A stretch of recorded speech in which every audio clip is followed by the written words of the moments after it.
ఇప్పుడు గూగుల్ ఏం చెప్తుందంటే 68% ఆఫ్ ద హార్ట్ అటాక్స్ 50% కన్నా తక్కువగా సైజు ఉన్న బ్లాక్స్ కే అవుతాయి అని.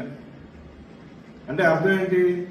ఇప్పుడు స్టంట్ కి బైపాస్ కి ఇండికేషన్స్ వచ్చేటప్పటికి 70% కన్నా ఎక్కువ ఉంటే స్టంట్ బైపాస్ ఇండికేషన్స్, కానీ 50% లోపు ఉన్న వాటికేమో హార్ట్ అటాక్స్ ఎక్కువ వస్తుంది.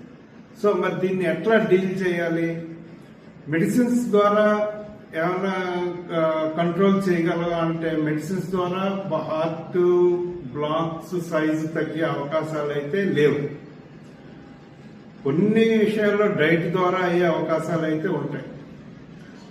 తర్వాత ఇప్పుడు ఇది ఓవర్కమ్ చేయటం ఎట్లాగంటే యాక్చువల్గా ఈసీపీ చేసినప్పుడు కొల్లేటరల్స్ అనేవి ఫార్మ్ అవుతాయి.